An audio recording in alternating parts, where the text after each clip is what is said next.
Hello, my name is John Kind, and I'm the founder and creative director of John Kind Studios, LLC. Well, a full service media company born and raised in Boston. And my dream is to inspire the world with my ideas and to help others elevate and reach their goals.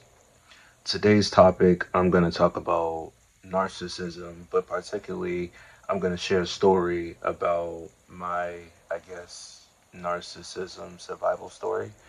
I'm learning a lot about shame and things that you go through that are terrible. You don't have to be shameful about. You can speak about, and yeah, and I think it's appropriate. I think you're gonna learn something, or you might find some relatability at least, because this is an important topic.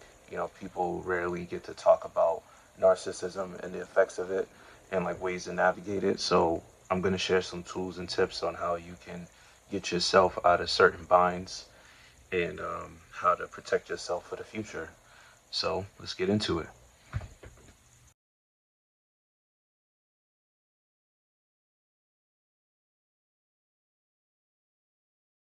So narcissism, right? We never really had a term for this when I was coming up. I was born 1993, and I didn't know about what it meant for an empath and a narcissist, and the whole idea of there being an inevitability of them crossing paths. When I came up, I was always a person to put others first. Whatever money I had, I'd want to give it to the homeless people who were asking for change, or give them sodas or whatever I had as a kid. I would go to the vending machine and grab a soda out of there. Or if the old ladies were crossing the street and or they had bags, I would ask if my mom could pull over and like help her so we can like get her home or something. I was always just been a caring person. My father, he's not the same. He's always been very rah rah rah, always yelling, always relentless. He would push me and push my mom like so far. Like I'd be crying, begging for him to just stop, but he would just keep going, and it didn't matter how I felt. It didn't matter how upset I was. And actually, the more upset I shown, it was more like, I don't know, it pissed him off. It was like I was being disrespectful. But, 33 now, I now see I was really trying to survive, and I did survive.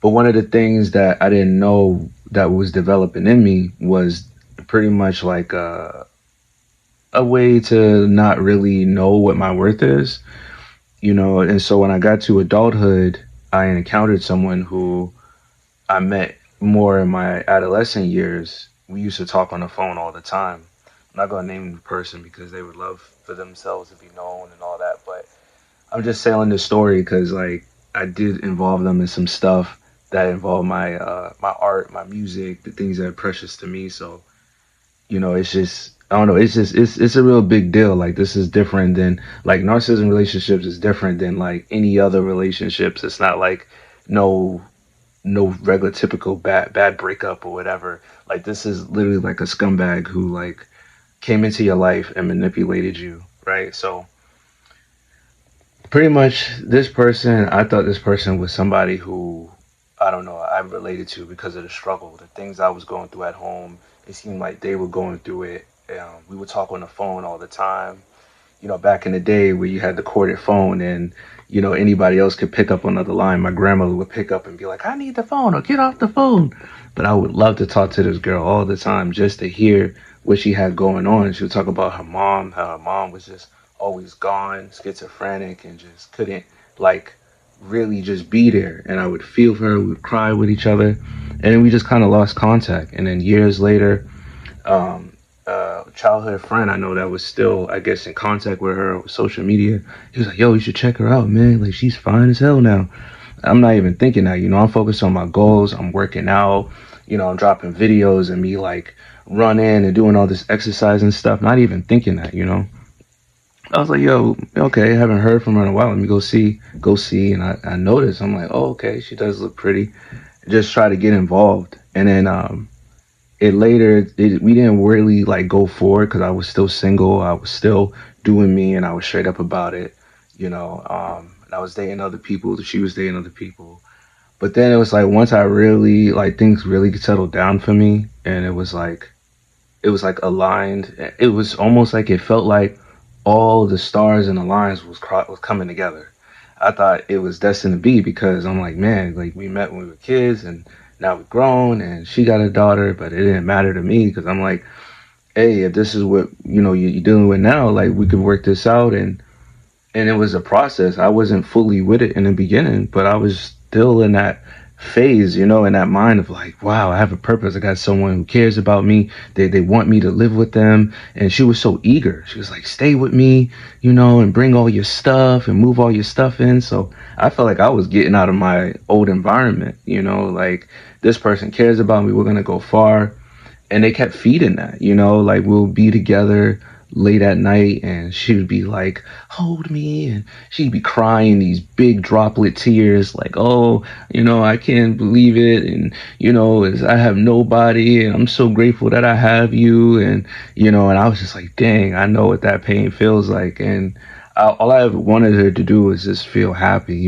so it was like it became like a mission for me. Every day was just trying to figure out how to make this girl happy, but for some reason she just wouldn't be happy. She just kept pulling back after a while. Started being more nasty towards me, giving me attitude, rolling her eyes, and it'll be simple stuff like, hey, how you doing? And it's like, oh, like I'm busy. Like you want to kiss and hug all over me, and I didn't understand. I didn't see the signs, but because it felt better than, I guess, how I was being treated before, I thought it was love. I thought, anytime she wanted to be intimate, it was like she would just command it from me. And I felt like I couldn't speak up. I couldn't say anything because, it's like I was already 10 toes in, and so many people that were close to me were kind of like, I don't know if this is a good match for you. But it felt like they were doubting me. I don't know if anyone's ever been there where it's just like you're so roped into this person, and you could see all the red flags but not really. You kind of like, oh yeah, but they get me, I get them, it is what it is, no one's perfect. It's like all the defenses is there, and but I just couldn't understand like what was really transpiring. But then once I started to see the signs of like the drawbacks, it was weird. I remember this one eventful time where it was so many events, but like this was like one that just like changed everything. It was like we were trying to get some weed and shit, and I don't know, it was like weird. The weed man just didn't like respond. Like we're watching TV, that movie Soul. We're watching with a daughter playing Connect Four. Everything's cool, seemingly. And then like I go to bed, it's like 3 in the morning. I hear a ring. I'm like, what the fuck? And I see is dude. He's like, oh my bad, like I got caught up with this, and that. In my mind, I'm like, why does this dude feel so comfortable messaging her 3 in the morning? And like I'm thinking about other stuff, responsibilities we got going. Like, the daughter got school, and we got this, and that. Like, I don't know, like, he knows we're in a relationship, right? Like, dude pulls up, like, it was just a lot of questions. But then I was just like, something told me, it was like, John, look. And I don't know if you're looking through the phone, but it was like, look. And I looked, and oh man, it was like the most craziest betrayal I ever experienced, or one of them, where I literally saw messages of her literally sending her picture of herself, selfie, wearing the shoes that I bought her. We had these matching pair brown Jordans, and she took a picture, sending to this dude, talking about, "Oh, you sexy as fuck," and I just, like, I don't know if you know that, you probably already know that. And it's this dude from Facebook, like he's all big and buff. He got all these like videos and stuff, and she's flirting with this dude, right? And then she invites this dude over. She's like, oh, I got the, Porter Watch. I could do your laundry and all this stuff. And while she's doing all of this, I'm working on my business. I'm working on John Kind Studios. It's in its earlier stage. I'm learning myself as a freelancer, as a video producer. And she used to shame me for that. Like, oh, you're always on that damn laptop. I'd be on that laptop right next to her, just rendering. And if anyone knows about videos and know about rendering videos, it takes hours. And especially if you have a paying client, which what I was doing, I was working with a paying client, a well-known magazine called Solstice Lit Magazine, and they work with artists all around the world. I had an opportunity to be their producer. I was their video producer, and this was during COVID when pretty much everyone wasn't around each other. I had to learn how to adapt, how to figure out how to help somebody that's a state over or even a city over to get the best video quality so we could stitch it all together. And they wanted it live streamed so that when the donors came onto Zoom, it would look professional. It would look like how they would experience in person.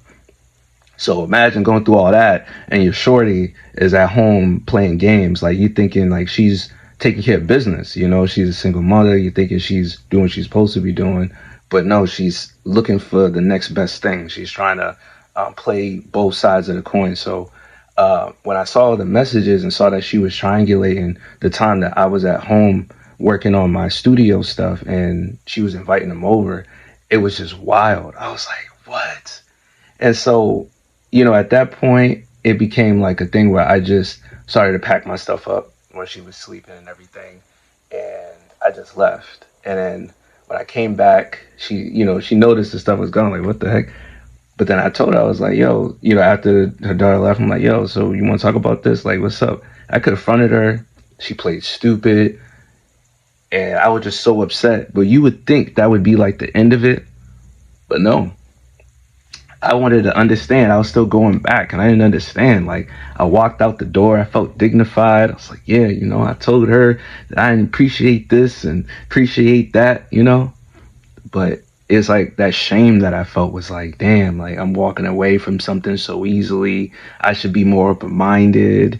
So I went back and she didn't like change. She didn't like, oh yeah, this is this. She started to flip the script, like, oh, you're crucifying me, John. You're putting me on the spot. And she started to tell everybody and anybody who would listen that I never did anything for her or her daughter, that she did everything, that she had to work and sleep with me and do this and do that, when she was never intimate with me that often. She was always with someone else or trying to keep up with someone else, but certainly not me. And keeping up with her and her cool posse, it was just too much. And then, and it was just like trying to prove my worth and getting caught in the middle, because me and her daughter developed a real bond, where she would see me and run and jump into my arms and be like, pick me up, pick me up.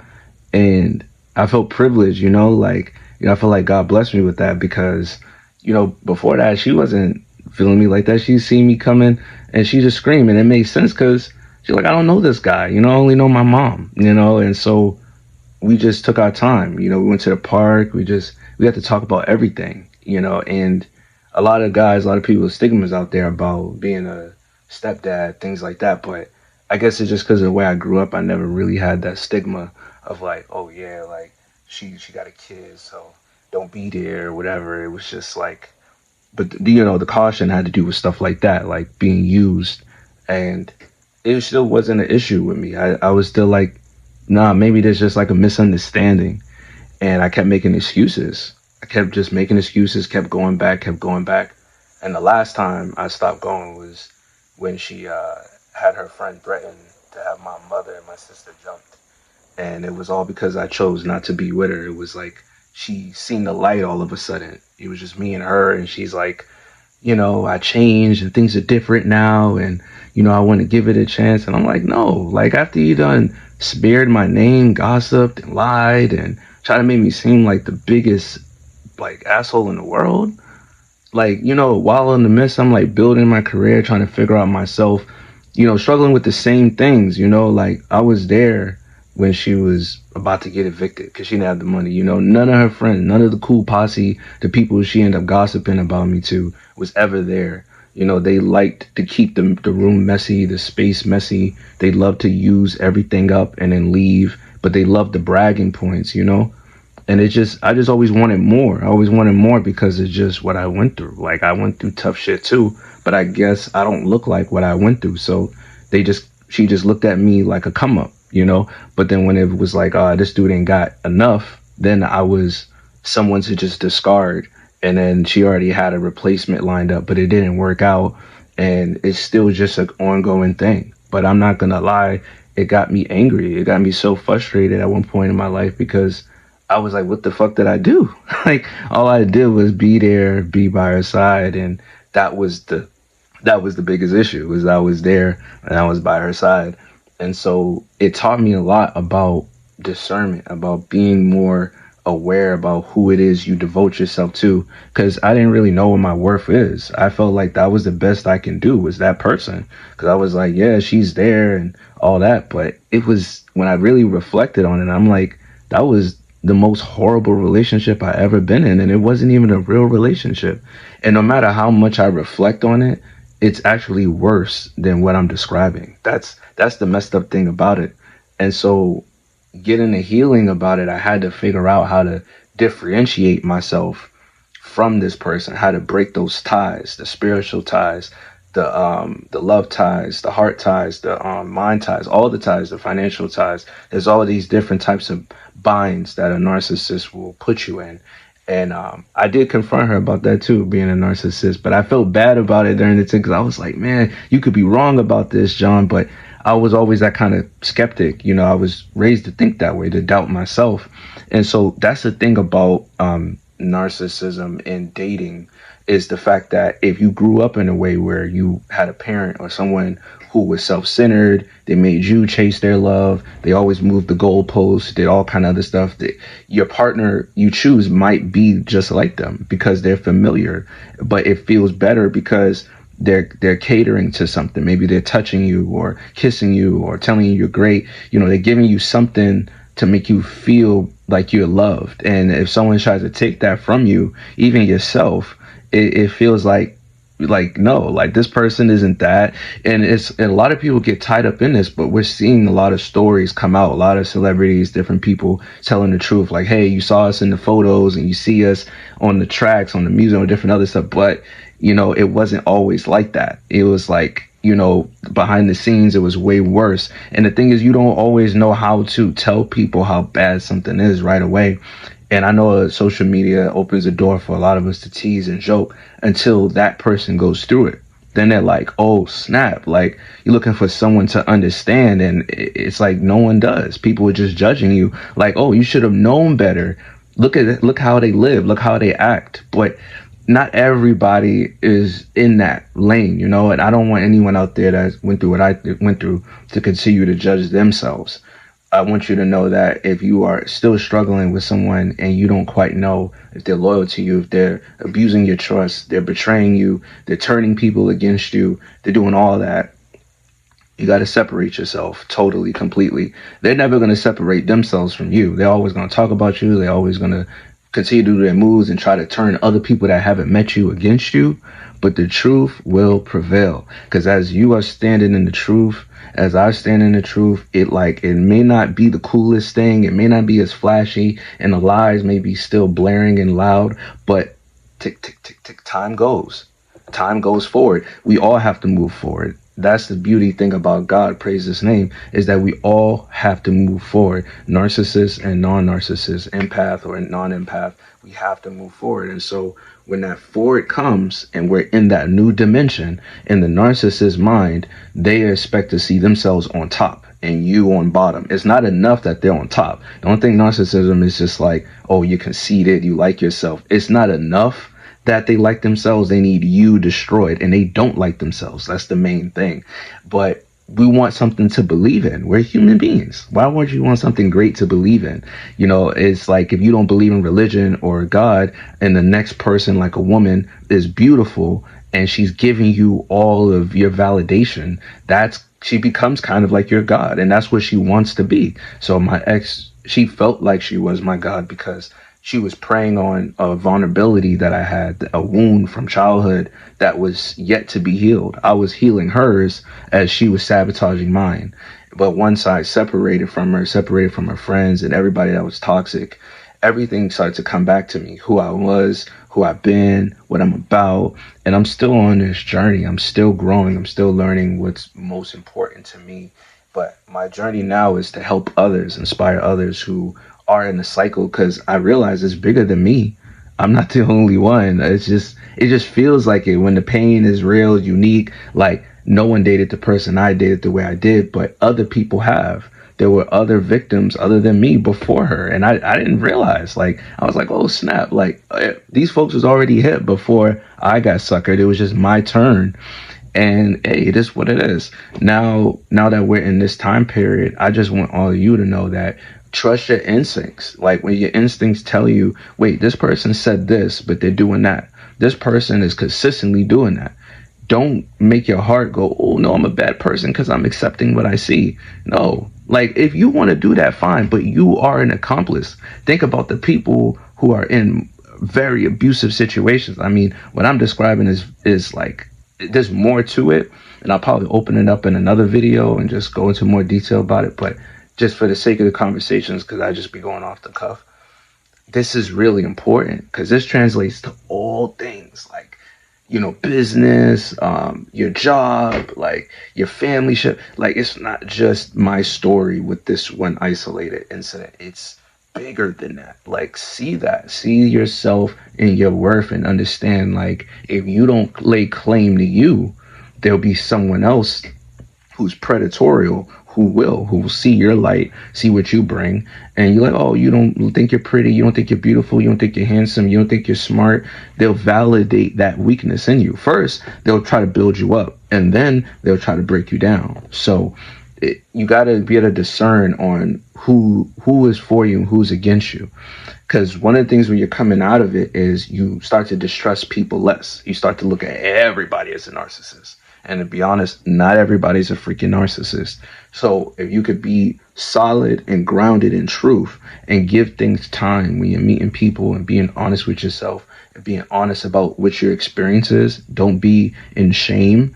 Don't be an embarrassment. There's nothing to be embarrassed about. Yeah, they played on your trust. You're not stupid. You're not slow. You wasn't none of those things. It's just what bad people do. Is what toxic people do. Is how they think they get ahead, but they really don't. They don't outlive those things. But for people who don't live on that, to use another person's life to get to the next life or borrow from them, like how my ex do, she would like, I would go through periods and not talking to her, and I would just come by just to check in on her and her daughter, and she would just be like, look at all what you did, John. It's because of your wisdom, what you're saying, why I have all this.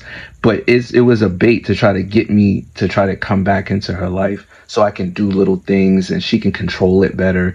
And it's like people are weird, but it's just they exist. And I used to feel like the weirdo, and she used to let me feel like it too.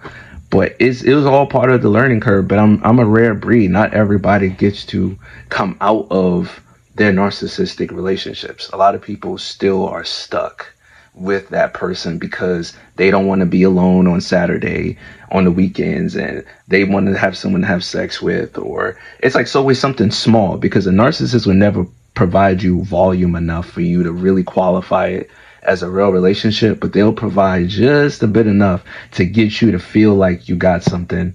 And yeah, but that's pretty much all I have. Just be more discerning of your experience. Like you may not have went through what I went through exactly, but what you went through is valid. Don't overlook someone cheating on you. If they're cheating on you, let them the fuck go. That's it. There's no maybe it was a mistake or maybe they didn't mean it. They meant that shit. What they didn't mean was your ass finding out.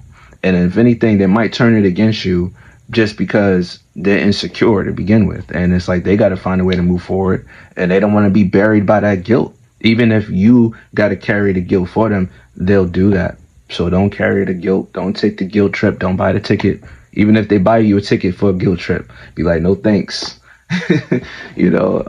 See yourself, see your wisdom, your beauty, know that you're worthy and deserving of love. Give yourself self-love, give yourself self-compassion, give yourself self-understanding, and eventually you'll be whole again. Eventually you'll fill that gap that they created, because like I said, narcissism abuse is different than any other type of relationship, and only a few people who have been through it can really speak on it. Everybody else is just commentating and saying insensitive things, saying things they don't understand, and y'all ain't helping. You really want to help somebody, you want to help your friend or your relative or someone that's stuck in a relationship that is abusive and toxic. Teach them, show them boundaries, show them how to love themselves better. And it's almost like a seed. Eventually it will grow and you will find them, they'll find themselves at the other end of that blossoming as themselves, but not until they go no contact and they block that person and get them out of their life, like I did with my exes. And yeah, I said exes because it wasn't just her, it was multiple. um, but yeah, that's a story for another video. But yeah, just anybody that's been intimate with you and they violated your trust, get them out of your life. This is your only life. Live it to the fullest. Love yourself for who you are. And that's all I have for today. Peace, people. Peace. Shout outs to the Kind Tribe.